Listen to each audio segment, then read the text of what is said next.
WrestleMania 5, once again, is from Trump Plaza in Atlantic City, New Jersey. And WrestleMania 5 had a very weak undercard and a highly hyped main event. Macho Man Randy Savage versus Hulk Hogan.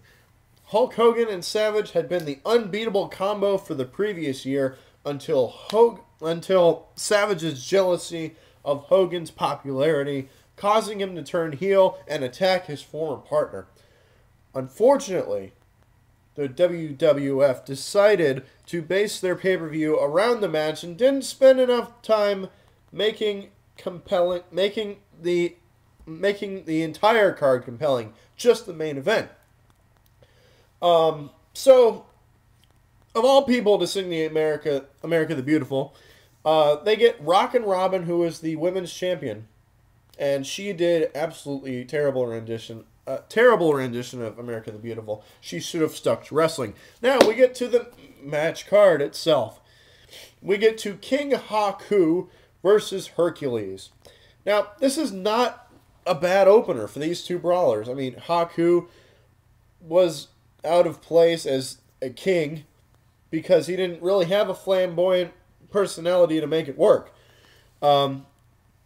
He's a stone-faced bodyguard type of character and would soon return to it. Hercules lacks personality, but got some cheers and some wins. Who actually won this match?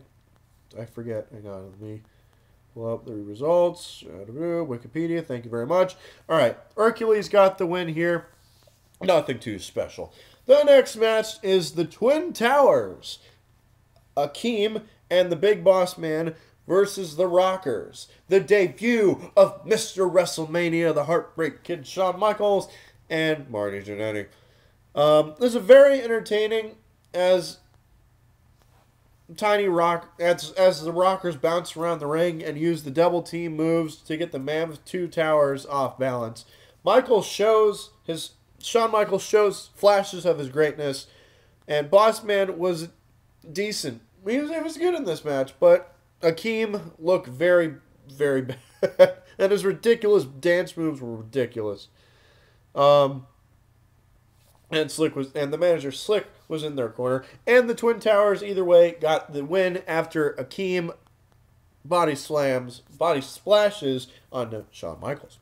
Now we get Brutus the Barber Beefcake against Ted DiBiase and Virgil. It says something when the master technician DiBiase couldn't carry Brutus the Barber Beefcake in a good match. It was slow, it was boring, and it was somewhat too long. DiBiase's awesome entrance music is cut out too, which is kind of interesting. Unsatisfying double countout does not help this match at all. So, yeah, double countout, nothing else.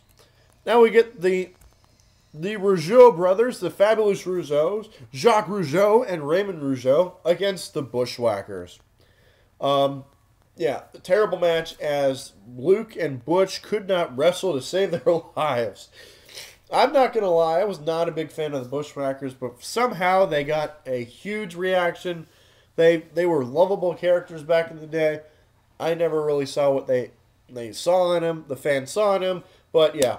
The Bushwhackers couldn't wrestle to save their lives, and the Rougeau's inability to focus leads to the Whackers getting the win, and with a double stomach breaker, nonetheless. So, the Bushwhackers win the next one. Now we got Mr. Perfect against the Blue Blazer, a.k.a. Owen Hart, rest in peace. It's truly sad to see these two. It's truly sad that these two are long gone. Both two were amazing talents at the time. This match was too short, but Owen still impresses with some good aerial moves. Mr. Perfect gets the win after the surprise Perfect Plex. Neither of these two had hit their primes at this point, so they would have much memorable matches later. But still, this was still an amazing match to see if you're into that sort of thing. Now we got Demolition, Axe, and Smash against the Powers of Pain, which is the Warlord and the Barbarian and Mr. Fuji, in a 2-on-3 handicap match for the Tag Team Championships. Again, another very slow and boring match. The Powers of Pain were impressive physical specimens who didn't get it done in the ring. The moments are when Fuji enters the ring. Demolition predictably wins with a very sloppy finish. The Demolition retains their tag team titles. Now we got Dino Bravo and Rugged Ronnie Gavin. It's just I really don't remember this match at all. The last time I saw it, my DVD had some scratches, so I didn't watch it. Dino Bravo got the win. Nothing too special. Now we got the Brainbusters, Arn Anderson, Double A, Arn Anderson, the Enforcer, and Tully Blanchard, yeah, against Strike Force, Tito Santana, and Rick Martel. Second best match of the night. Tito wrestles most of the match alone after Martel abandons him and cuts an awful promo afterwards. The Busters hit some impressive moves, including a sick double pile driver that was easily the spot of the night. And the Brainbusters win. All right, now we got Jake the Snake Roberts and Andre the Giant. Oh, wait, no. Actually, hang on. Before that, Piper's Pit, Rowdy Piper, Brother Love, and Morton Downey Jr. It was bad. This was bad, man. One of the worst WrestleMania spots ever. Hey, Mr. Downey! Sprays the... You gotta let me out smoke! And then he does the fire extinguisher. That's pretty much the only memorable thing about that. Then we get a No Holds Barred preview. Preview of the movie. That's Zeus. Yes, it's supposed to come out in the summertime. Back then. So there you go. Now we got Jake the Snake Roberts versus Andre the Giant.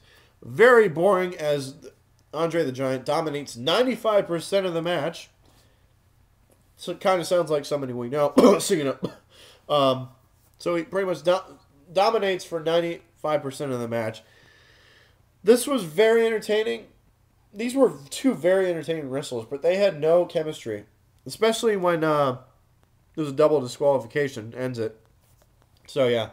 And the guest referee is Big John Studd. So there you go. Double disqualification. Nothing too special. Now we get the Hart Foundation, Bret Hart and Jim the Anvil Neidhart, against Greg the Hammer Valentine and the Honky Tonk Man. There you go. A very short, very unforgettable match. Though Bret and Jim hit a great spot where Bret launches the big man into the ring using the ropes. The Harts win by cheating, of all things. So, yeah, Bret Hart and Jim the Anvil Neidhart win here. All right, now we got Rick Rude versus Ravishing Rick Rude, against the Ultimate Warrior. The Warrior slaps Rude around pretty much the whole match, and then loses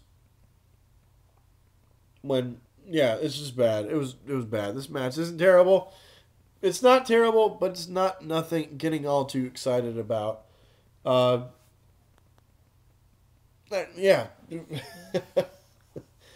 This match pretty much ended when Bobby Heenan grabs Warrior's leg. So, nothing too special. Now we get Hacksaw Jim Duggan against Bad News Brown. Slow, short, and boring. Nothing more to say. Jim, that's pretty much another double disqualification. Now we got the Red Rooster against Bobby the Brain Heenan. Why is this match on the upper card? Honestly. This match was bad. 31-second match, Red Rooster beats Heenan. Now we get to the main event. By far the match of the night. And the longest and most engaging as well. Because this is what the pay-per-view was built around. Savage carries the match and actually dominates for the most of it. Hogan does a few surprisingly dirty things, like raking Savage's eyes and grabbing the tights. Unfortunately, a very good match is sort of deflated when a flat ending and a standard Hulk up, big boot, leg drop, pin combo comes out of nowhere. That's pretty much what happened here. Savage probably should have retained. It would have been better if he would have retained, but it still doesn't ruin a good effort and a good way to finish off WrestleMania. Overall, it's not the best WrestleMania by far, but it's not the worst either. So, yeah, that's WrestleMania 5 for you. Out of 10, I'm going to give this I'm going to give it a 4.5 out of 10. Nothing too special. The match of the night, by far, Hogan and Macho Man. And the worst match of the night was probably... worst match was probably Red Rooster and Bobby Heenan. Because it was bad. 31 seconds. I mean, come on. That has to be the worst match. So, yeah, that's WrestleMania 5. Stay tuned for WrestleMania 6.